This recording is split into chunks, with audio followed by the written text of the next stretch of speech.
mofinaina isan'andro atolotry ny mpitandrina rakotina valina maoly.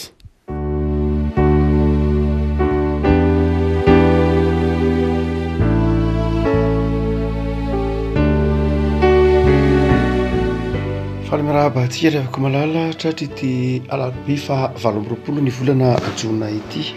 Ny mofinaina voalahatra ho antsika anio dia ny bokin'ny Salamo. Salamo fa 70.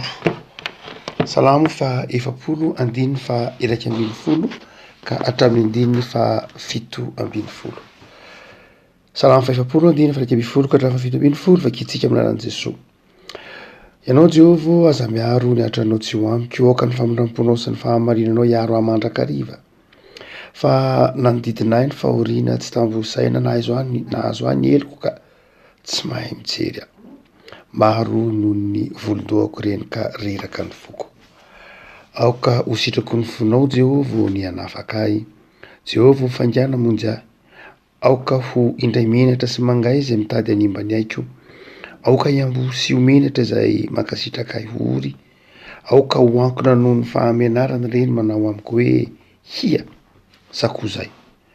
Aoka ho faly sy ho ravoravo aminao izay rehetra mitady anao.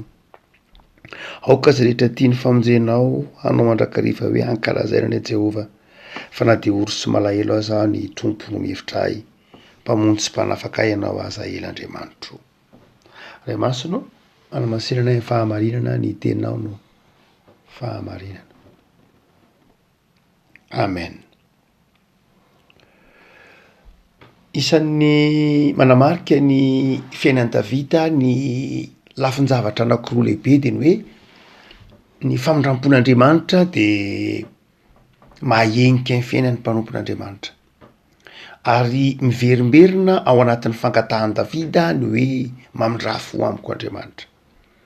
Fa manamarika ny fiainan'i Davida koa maha olona volavolainy lalàna ny Pentatioka sy ny Testamenta taloha azy ny hoe ny ratsy rehetra atao dia mivaly amin'ny olona, mivaly amin'izay rehetra mety ataon'ny olona ka tsy maintsy angatahany fifonana amin'Andriamanitra ireny. Raha toa ka tsy azahoana famelan-keloka na tsy azahoana ilay famindrampo izay ao amin'ny tompo dia mandrakariva mivaly ireny. Ary eto dia izay valy-keloka izay no tena natahoran'i Davida. Izay valy-keloka izay ka nangataka famindrampo tamin'Andriamanitra izy. Davida zao dia maneho manokana fa ny fahavoazana mitranga eo amin'ny fiainany fankalan'ny olona azy, ny fisian'ny fahavalo izay te hanimba ny ainy, ny fisian'ireo izay manodidina azy ka teteny amin'ny faly amin'ny mahazo azy ka ity teny hoe sakoa zay na hoe vomafo zay na dia ho Davida hoe valy-keloko ireny. Davida zany dia tsy tena nametraka loatra ny fijeriny tany amin'ireny olona izay mpahakala azy ireny, fa nitodika bebe kokoa kosa tany amin'Andriamanitra izy. Ary nitodika bebe kokoa tany amin'ny tenany izy. Namantatra ny tenany izy manao hoe manodidina ahy ny fahoriana sy tambosaina, nahazo any eloko ka tsy mahay mijery aho, maro noho ny volondohako ireny. Davida dia manaiky fa maro noho ny volondohany ny elony, ny tsy nentina ataony. Ary vokatra izay eloka maro noho ny volondohany izay no mahatonga ny fahavoazana na mahatonga ireo zavatra maro samihafa izay manodidina azy. Tsy dia hoe i Davida ihany anazay fomba fijery izay fa Paoly koa tena anazay fomba fijery izay. Ny hoe ny namonoan'ny mpanota ozy dia zao Paoly. Isany ataontsika hoe manavaka, mampiavaka rehefa koa malala ny kristianina ny fanetretena. Ary ny fanetretena tsy hoe amin'ny lafiny hoe manana toerana ambony ianao dia manakidina ambany, tsy izay ny fototra voalohany antsoina hoe fanetretena.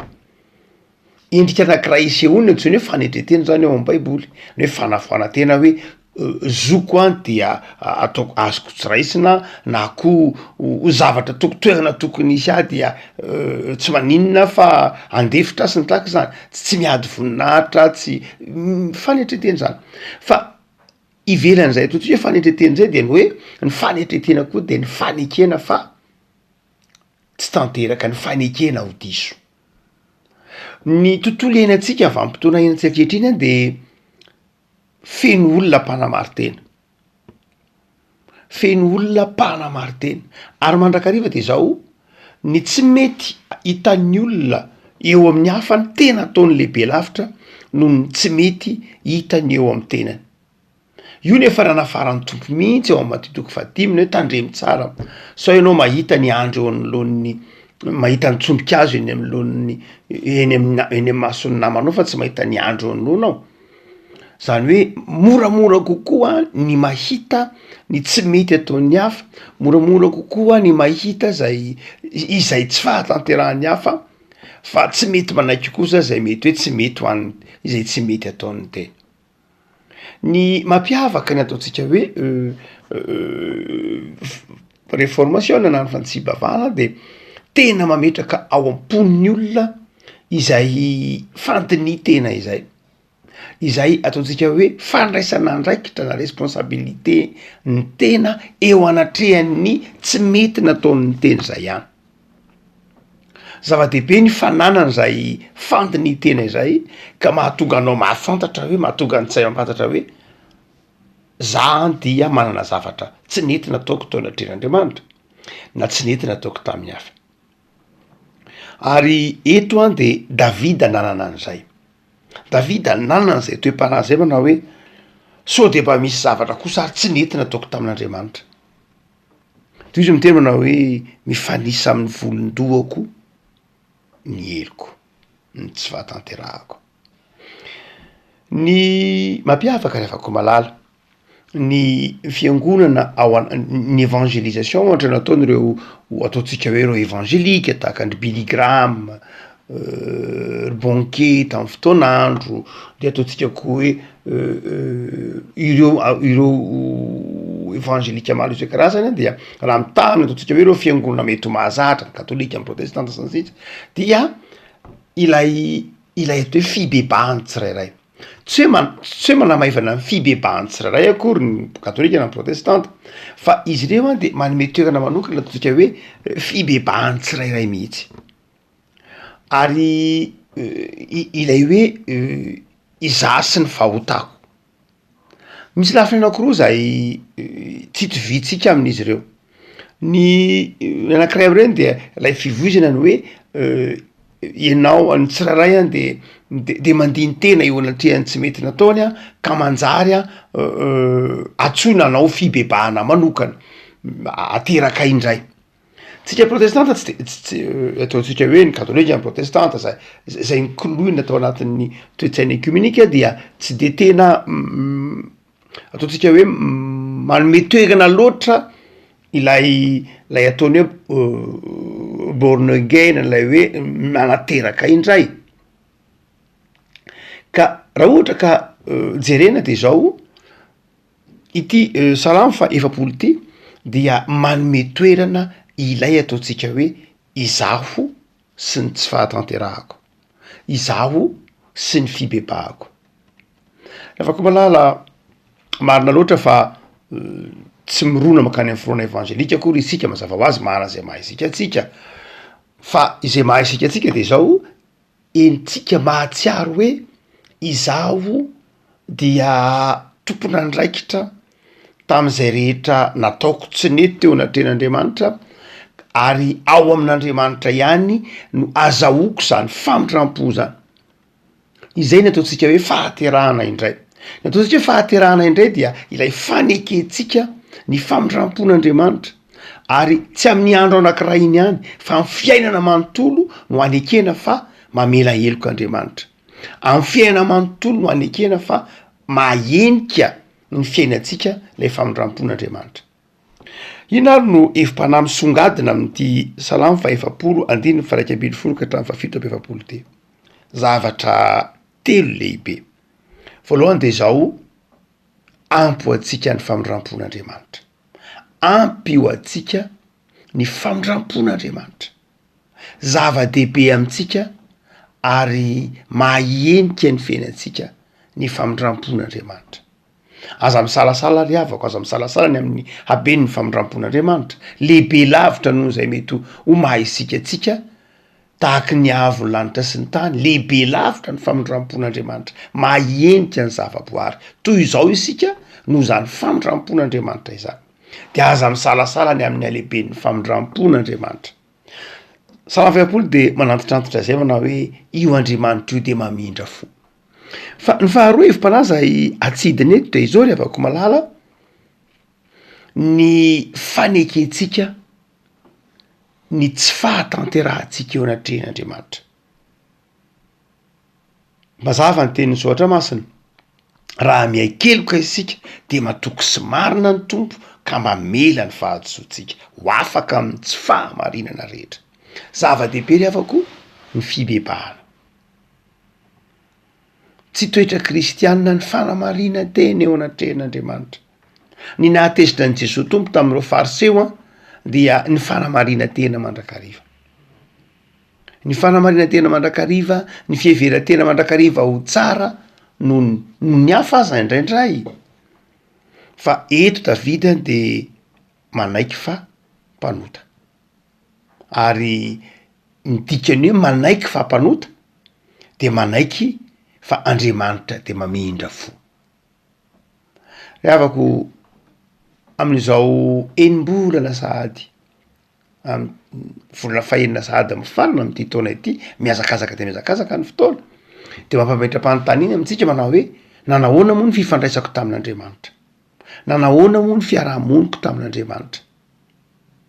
Moa ve lavorary avokoa zay rezy nasain'Andriamanitra ny tanterahako, zay nataoko rehetra ve, zay nataontsika rehetra ve de fanaraka tamin'ny sitrapon'Andriamanitra avokoa. Zava-dehibe ry avaka ny aneketsika tahaka ny Davida manao hoe manodidina ny fahoriana tsy tambo isaina, nahazo aneliko ka tsy mahay mijery aho, maro noho ny volondohako reny. Isaky ny alahady efa miangony isika de misy fiankenkeloka, de isaky ny alahady rehefa miangony tsika de tononona ny famelan-keloka. Noho zany de izao matoky sy marin'Andriamanitra fa betsaka amin'ny famindrampon'Andriamanitra, ary zay mibebaka zay miaiky ny fahotana de men'Andriamanitra ny famindrampony sy ny famelan-keloka. Fa zay manasy fa amin'ny fahotany kosa hoe mpanao salamo de tsy ambininizy. Fa ny fahatelo avako malala zay aseho an'ity salamo fahaefapolo ity de izao ny famindrampon'ny tompo sy ny famelan-keloka omen'ny tompo atsika de hery manafaka atsika ho afaka amin'ny fahakalana, ho afaka amin'ny etraketraka, ho afaka amin'ny zavatsarotra maro isan-karazany. Izy manao hoe Jehova faingana amonjy ahy, faingana amonjy ahy noho ny famindramponao sy ny fahamarinanao. Ny famindrampon'Andriamanitra miatraika amin'ny olona zay mibebaka marina, fa ny fibebahan'ny olona dia manjary hery manafaka amin'izay mety ho fangejana miseho amin'ny endrika maro samihafa. Rehefa mamela heloka Andriamanitra vokatry ny fifona atsika de izao tonga miasa mahery ao anatintsika ny herin'ny fahasoavana ka mahatsiaro ho afaka isika, afaka amin'ny tebiteby, afaka amin'ny fanamelohan-tena, afaka amin'ny fijery ny tena ho tsy tsara noho ny famindrampon'Andriamanitra. Marina rehavako malala fa ny fibebahana de efa fahasoavana. Ny fibebahana tsy hoe asan'olombelona akory. Io no mahatonga atsika tsy mitovy amin'ireo fivavahana ataontsika hoe manodidina hafa, ny hoe ny fibebahana dia fiezahan'ny olona. Ny fibebahana amintsika de zao efa ateraky ny fahasoavana, matoa afaka mibebaka de noho ny famindrampon'Andriamanitra, noho ny fahasoavan'Andriamanitra. Fa tsy hoe matoa afaka mibebaka amin'ny herin'ny tenako, tsy hoe mibebaka amin'ny herin'ny tenako, fa mibebaka noho ny fahasoavan'Andriamanitra. Ary io no mahatonga atsika tsy nanao ny pénitence ao anatin'ny antsoina hoe fa sakramenta, fa satria amintsika ny fibebahana dia efa fahasoavan'Andriamanitra. Ao anatin'ilay hoe fahasoavan'Andriamanitra amintsika ny fibebahana. fa tsy ny fiezahan'olombelona, tsy ny effortsika olombelona natonga atsika afaka mibebaka, fa ny fahasoavan'Andriamanitra ny asa mahery tao anatintsika na ny famindrampon'Andriamanitra teny Davida eto natonga atsika afaka mibebaka. Ary satria fahasoavan'Andriamanitra lay fahafahatsika mibebaka de zao lasa tonga hery manafaka atsika le fahasoavan'Andriamanitra iainantsika eo anatin'ny fibebahana. Ary zay ny tanysainy Davida eto manao hoe manafaka ianao, manafaka Andriamanitra satria melolavitra zay mety ho fiezahantsika de efa eo ny fahasoavan'Andriamanitra. Afaka malala ny zava-dehibe asehon'ny salamo zany de zao tsara ny fiainana miaraka amin'Andriamanitra. Tsara ny fiainana miaraka amin'Andriamanitra de meteza hiaraka amin'Andriamanitra ny fiainana isan'andro. Aza mety tsarahin'ny fahotana satria hoe tsy tanteraka dia miataka amin'Andriamanitra. Hoe za tsy angona fa mpanota, za tsy mendrika de tsy handray fanasan'ny tompo, za tsy nanao an'izao de tsy hanatanteraka ny fanimpona sy ny sisa rehetra. Fa matoky ny fahasoavan'Andriamanitra sy ny famindrampon'Andriamanitra, atony amin'ny fo madio Andriamanitra de manafaka anao izy. Fa raha toa ka tsy fahatanterahantsika foana ny tanysaitsika fa tsy tsarotsika ny famindrampon'Andriamanitra de manjary rerakitsika. Araka io tenenin'ny Davida io manao hoe reraka ny foko. Raha ny fahotanao fotsiny tany saina de reraka ianao. Fa jereo ny fahasoavan'Andriamanitra, jereo ny fitiavan'Andriamanitra, jereo ny famindrampon'Andriamanitra de tsy reraka ianao. Na inona lalovanao, na inona setrainao, na inona tsy fahatanterahanao de zao jereo ny famindrampon'Andriamanitra. De meteza hiverinao amin'Andriamanitra mandrakariva am'izay tsy fahatanterahanao zany. Io mahatonga ny Paoly miteny manao hoe ny fahalemeko angeny manjary fahatanjahako hoe tonga fahatanjahana, lay fahalemena, lay tahotra, lay fahatsapana ny fetra satria manjary miatoraka amin'Andriamanitra isan'andro. Tahaka ny Davida manao hoe vonjeo aho, faingana monjy aho, 1:7. Aoka hiambosy omenatra izay aoka hiambosy omenatra zay mankasitraka ho ory. Afaka malala mahireza mivavaka ary matoky ny famindrampon'Andriamanitra fa lehibe lavitra noho ny fiezahantsika ny famindrampon'Andriamanitra. Mivavaka sika. Tompo misaotra anao zahay fa mampatsiaro anay ny halehibe ny famindramponao ny soratra masina. Mampatsiaro anay ny mahampanota anay koa anefa ka mahatonga anay midodidody mangataka famindrampo sy famelan-keloka. Mampatsiaro anay ny fahasoavanao, manafaka anay amin'ny fahoriana, manafaka anay amin'ny fahasahirana indrindra, manafaka anay amin'izay mety ho etraketraky ny manodidina anay. Tompo, lehibe lavitra noho ny fahavalonay ny fahasoavanao, lehibe lavitra noho zay rehetra mety ho manakana ny fifalianay ny fahasoavanao sy ny famindramponao. Mitaona anay iravoravo ao aminao mandrakariva ianao ny tena ny araka ny teninao. Tompo, mamindrafo aminay, ampahirezo zahay afanafohatra any amin'ny asanao, ampahirezo iorona ao aminao Andriamanitra, ahatsiaro fa ao aminao ny misy ny famindrampo, ao aminao ny misy ny famelan-keloka, ao aminao ny misy ny fanafahana sy ny fanasitranana. De jereo ny fiainana isan'andro Tompo. Aoka hanapaka ao anatinay tsirairay avy ny fiadananao jereo ireo malagasy mandary fahasahiranana am'izao ora sy fotoana am'izao ririnina mamirifiry zao, jereo amin'ny famindramponao izy ireny. Jereo ny isa-tokantrano mpanaraka zao mofonainy zao, tehirizo atsiaro fa famindrampo ianao, tehirizo atsiaro fa fahasoavana ianao, tehirizo atsiaro fa ny fahasoavanao lehibe lavitra ny fiezahanay. Tompo, de hanapako amin'ny tsiray avy ny fiadananao, jereo ny zanakay, jereo ny mpiray tanindrazana aminay, jereo ireo mpanabe, jereo ny fiangonanao Tompo am'izao enim-bolana sahady mifaranay zao. Hanapaka ao amin'ny fiangonanao ny fifankatiavana, ny fiombonana, indrindra ny fanahy, ny fitiavana, ny fitoriana, ny filazantsara. De mitoera aminay mandrakariva Jesoa. Amen.